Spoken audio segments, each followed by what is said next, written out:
So a quadrilateral is any shape with 4 sides.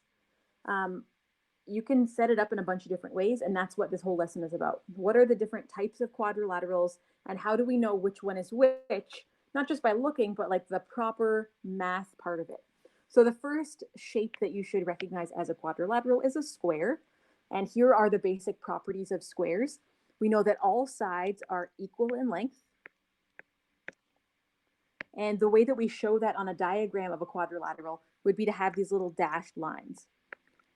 Because these all have 2 dashed lines, it's telling us that all 4 of those sides are the same length.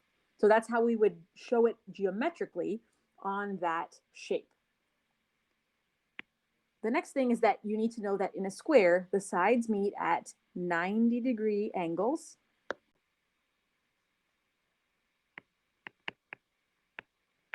Which means that all vertices, all corners are 90 degrees. So we're talking about perpendicular.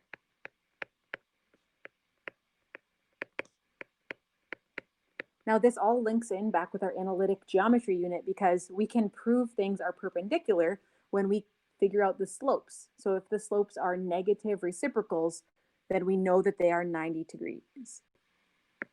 So we would show that by having these little 90-degree corners on our diagram. So we've talked about these little squares to put in the corner to show that that is a 90-degree angle. Okay, the other thing that we need to know about squares is that diagonals are equal in length. The word diagonal has come up a few times. It was on your analytic geometry test. It was in the homework for that.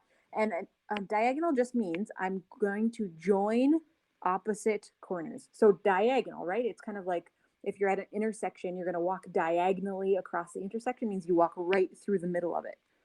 So here we have this diagonal that is the same length as this diagonal. They're the same size. The other thing that we know about diagonals is that they bisect each other. And bisect is a word where you can probably take the 2 parts of it and figure out what that means. So bi is 2, just like bicycle has 2 wheels. And sect, like dissect, right, is to cut open. Sect just means to cut. So when I bisect something, I cut into 2 equal parts.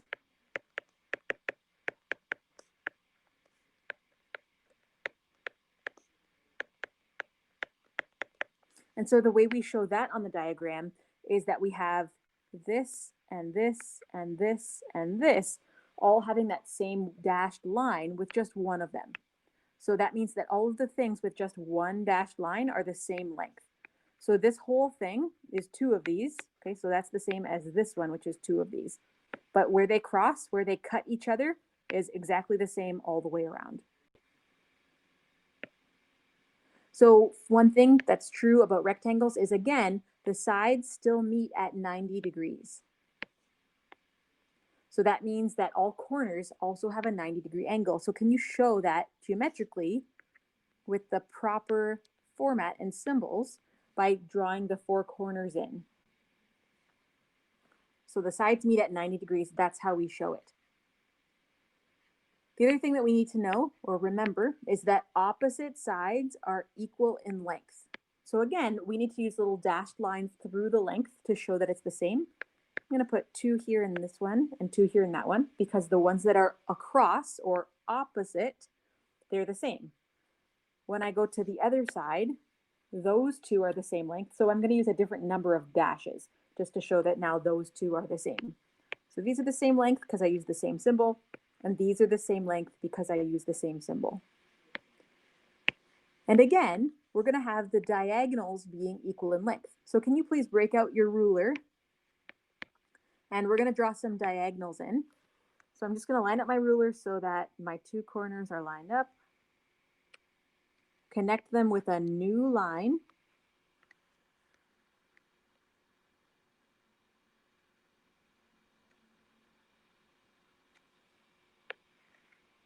Oops.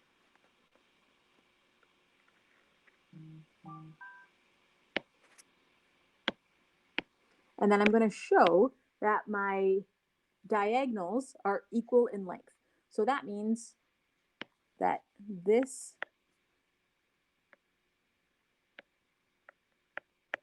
is the same as this one, is the same as this one, is the same as this one. Those 4 chunks are the same length because these diagonals also bisect each other. They cut them exactly in half. So for parallelograms, they're a special type of rectangle where basically we take out the 90-degree angles. We just take a rectangle and we slant it towards one side. So in a parallelogram, opposite sides are parallel and equal in length. So I can see on my diagram, I have this parallel symbol, which is little arrows, but I also need to show that, hey, they are equal in length. So I know that this one and this one are the same, whatever the units are for the length. And the ones across from here are the same, just like they were for my rectangles. So it's the same property. The only difference is that there are no 90-degree angles.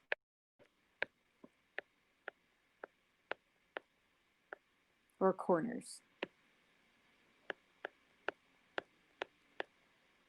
We've also called those vertices. So we have that true. We also know that the diagonals bisect each other. So they're still going to cut each other in half. And again, I put this definition down here. Bi means two, and sect means to divide or to cut. So bisect tells you exactly what it means, cut into 2 equal parts. So again, break out your ruler. We're going to draw our diagonals on. So I'm going to be just joining my opposite corners and then showing that they cut exactly in half.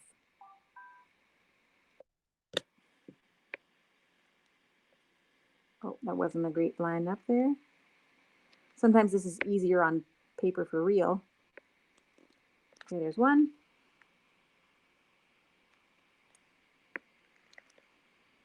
There's two. And then to show that they bisect, that means I am showing that this side and this side are the same length because they cut them exactly in half. And this side and this side are the same and the same length as the other diagonal as well.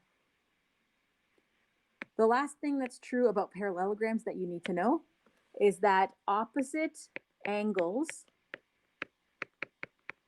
are equal. So whatever this angle measure is the same thing as this angle measure. They match up. They're the same number of degrees. And that's also true about this one here and this one over here, the opposite. So the same corners that you join to make the diagonal are going to be the same number of degrees. Now notice that I used 2 swoops here to show that these two are the same. So that's the same symbol. And this just has 1 swoop and that has 1 swoop. So that's showing you that those two are the same as well.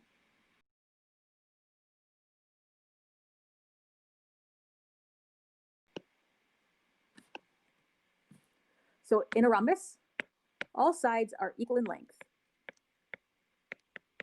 Now we know that this is true because basically we're starting with a square.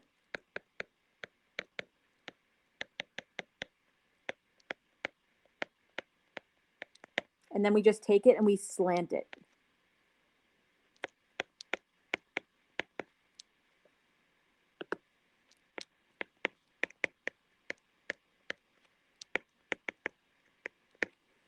With a parallelogram, we start with a rectangle and we slant it to one side. So all sides are equal in length, just like a square is. So I'm just going to show that. Okay, there we go. And the next thing to know is that opposite sides, they are still parallel to each other.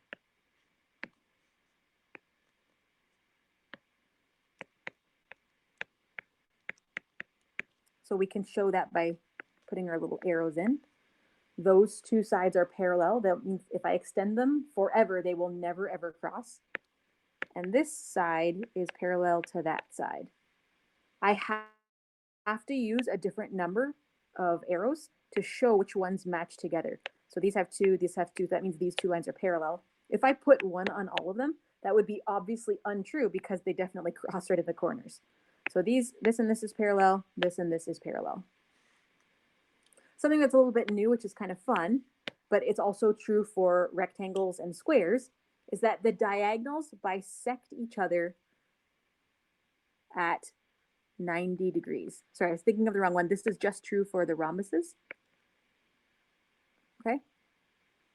Or we can say, I think this is a long line because it's a right angle.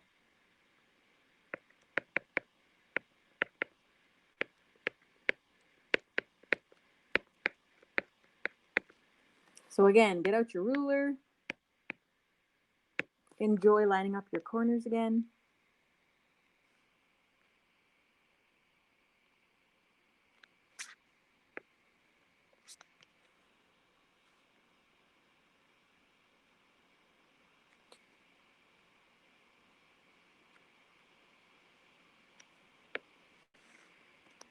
And then if you kind of turn your page, you can see that it looks like 90 degrees. Now we can't ever just assume it is, but that is one of the properties of rhombuses, is that is a 90-degree angle right there.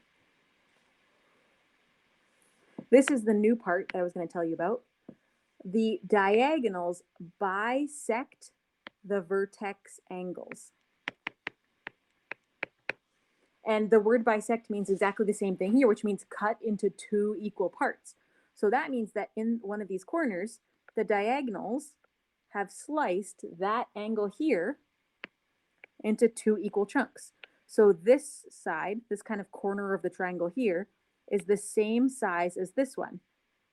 Okay, so whatever this angle is, we just cut it in half to get each side. And that's true for each of the corners. So here and here, those are going to be the same size. And then on the other corners, they're going to be the same size as each other, but a different number of degrees to here, because we know that this angle is actually smaller than this one because I've slanted my square. So I'm going to use a bit of a different symbol. I'll use like a little open circle. Those two are the same size, and these two are the same size. So the diagonal line cut that angle exactly in half. So the second last type of quadrilateral, so a four-sided shape, are called trapezoids. And in a trapezoid, the only thing that's like always true about it is that only two sides are parallel. We can say nothing about the side lengths, but we do know that this and this are parallel sides. We can't say anything else generally about the lengths of the lines. We can't say anything else generally about the corners being equal. We can't say anything else generally about the diagonals, but we just know that there's one set of parallel sides right there. Now there is something specific called, which is the second diagram, which is a special type of trapezoid, which is called an isosceles trapezoid. I just said parallelogram, I meant trapezoid.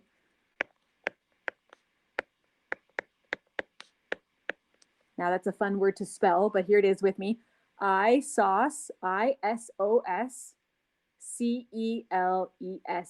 isosceles. And this is an isosceles trapezoid. It's a specific special type or subcategory of trapezoid. And it's like that because these two sides are the same length, just like an isosceles triangle. That's kind of what it's getting to, right? Two sides are the same. And what's neat about them is that if those two sides are the same length, then we also can say that those two angles at the base are the same size. So if lengths are the same, just like an isosceles triangle, then the angles are the same size. All right. We also had already talked about how we have to have a set of parallel sides. That's part of the definition of a trapezoid. So a kite is the last type of quadrilateral that we're going to be looking at for us.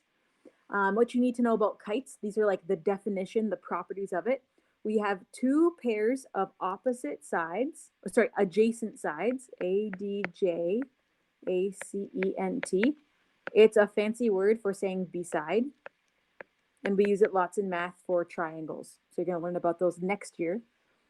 And that means that adjacent sides means that they're beside each other. So this one and this one are beside each other, and we can clearly see that they are the same length compared to the other side. So this and this are labeled with the same symbol because they're the same length. And then the other pair, because it says that there are two pairs, are these long ones at the bottom. So this side and this side are also the same length. We use the same symbol in terms of dashes, but we need to use two of them because I'm showing a separate set of ones that are the same. Another thing that's cool about kites, or as a definition of what they are, is that the diagonals are perpendicular to each other.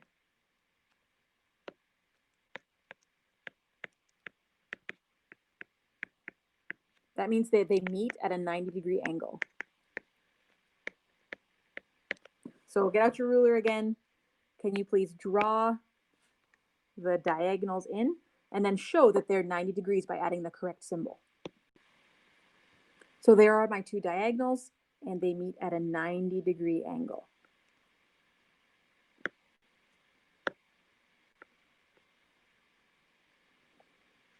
One last thing that is true about kites is that the longer diagonal bisects the shorter one.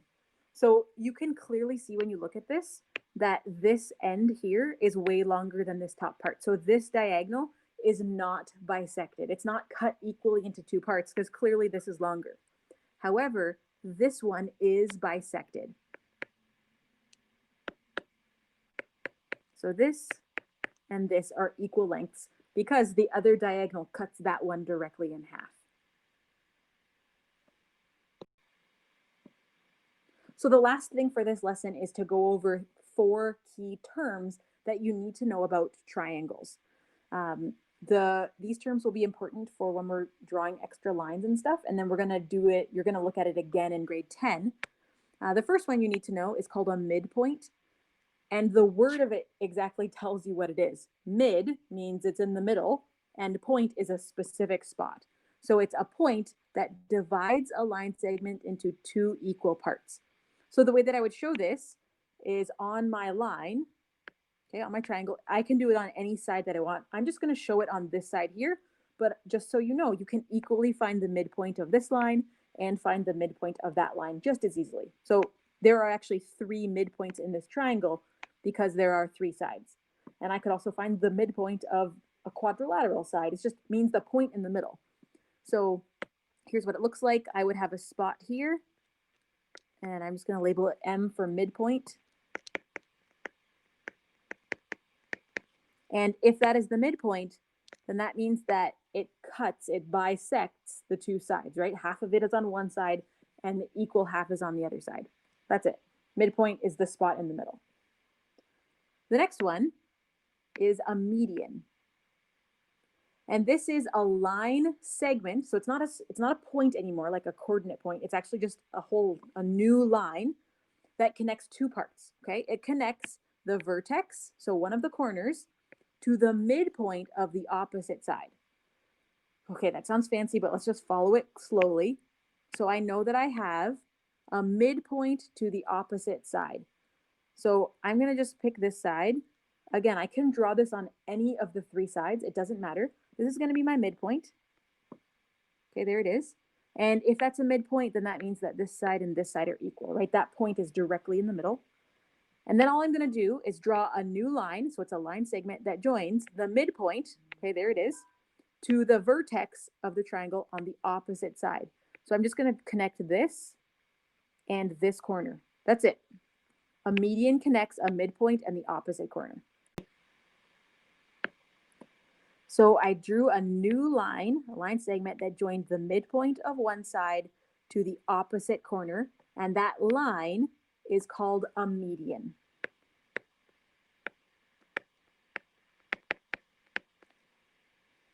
Okay. Okay, the median is a line. The midpoint is a point. Okay, so I could give a coordinate point for a midpoint, and then I could give an equation for a line. We're not doing that this year. That's part of what's coming up next year, but just so you understand what these are. The next term is called a right bisector. And just like the midpoint tells you in the name exactly what it is, a right bisector also tells you exactly what it is. So right, 90 degrees is what right means. And then bisect, we've already talked about how that means cut it in half. So it's going to be something that cuts it in half, and then it's 90 degrees. So it's all put right into that name. So it's a line that's perpendicular, that's where the right part comes from, to a line segment that passes through the midpoint of the line. So again, let's write this down. I'm going to have a midpoint. We could draw it on any of the sides, so I'm going to pick this side this time just to change it up. So there's my midpoint. And if it's a midpoint, I know that the two chunks on either side are the same length. And then it's just going to be perpendicular. So I'm going to draw a line that goes straight up at 90 degrees. You're just going to kind of eyeball this with your ruler here. We're not going to be able to get it perfect, but that's okay. So there's my line. It goes straight up, and it can go up past the triangle. It can go outside of it. But the big thing that you need to write down is that it makes a 90-degree angle with the side that it's drawn on.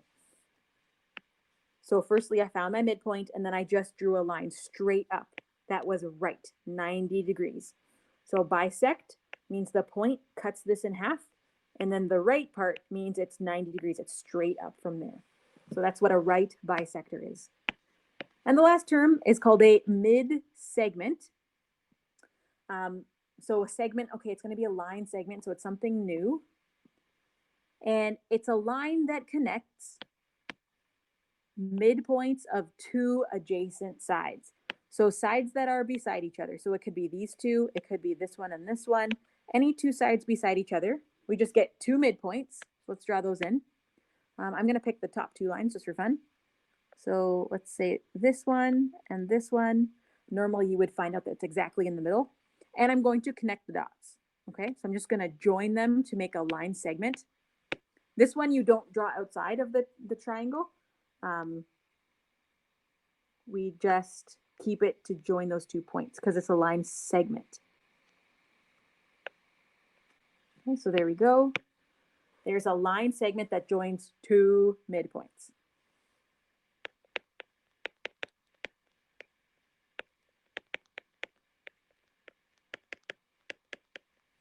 Now the cool thing about a mid-segment is that it actually is half of the length of the side that it's parallel to.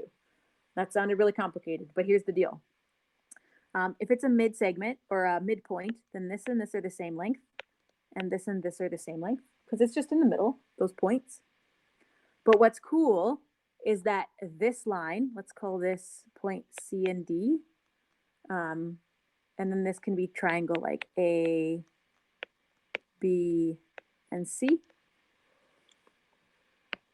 So line CD here is exactly half of the length of the line that is parallel to down here. Okay, so this one and this one are parallel. This is, if this is 6, then that means that AB is 12. It's always just a ratio of 2. And the way that we would write that geometrically, like proper notation, would be to say like line segment AB is equal to double line segment CD. Or you could say it the other way. Oh, half of AB is equal to the CD, length of CD. The line segment AB, so right here, joins the midpoints. Oh, okay, it joins midpoints. We just talked about that. That means that if it joins two midpoints, we'd call it a mid-segment. Okay, so this is a mid-segment here. And we know that the length of AB, so here's line segment AB, this one, is half the length of the base of the triangle. So this one is half of this one. That's the same property that we just talked about, how we can double it, okay? So the question is, there, it's down here, determine the value of H in the diagram. Okay, so where's H? Let's find it. Okay, so this is H here. This is the thing that I'm trying to find at the end of the day. So I have to look at my diagram and see what things I know about it, in order to figure out the whole thing. So hopefully you looked at it a bit and you came up with a plan. But if you're not sure where to start, just pick something that you can figure out. Even if you don't end up needing it at the end, don't leave it blank or just be staring at it forever. Write something down that you know. So something that I do know is that the length of AB is half the length of the base. So I should be able to read that and say, okay, I can figure that out. If this is 40, then this is double that, right? Because AB is half. So I'm just going to write that down here, fill it in. So this base is going to be 80 centimeters because I just know I times it by 2. It's double the length. And they told us that right in the question because we know that a mid-segment, this mid-segment is half of that one, okay? Now let's look at the other things that we have. We can see that it gives us another number, which is something we're probably going to have to use. So this is 32 here. And well, how many lengths of 32 do we have in this whole side? Okay, I've got 1, 2, 3, 4 chunks of that. So if I was going to figure out the whole thing, like all of this side, I would have 4 chunks of 32, which gives me 128 centimeters. Everybody see that? How I have, okay, that's one chunk, but it's got the same symbol here.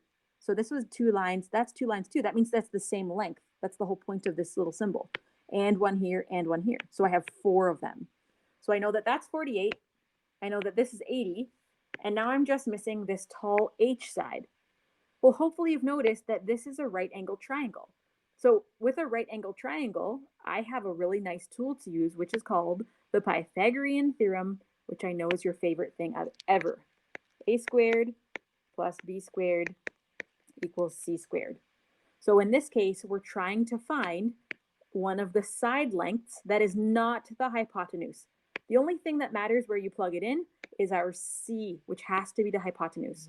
So let's plug this in, and I'm going to have just substitute the numbers that I have. Let's call the H. That can be side A, this can be side B, and this can be side C.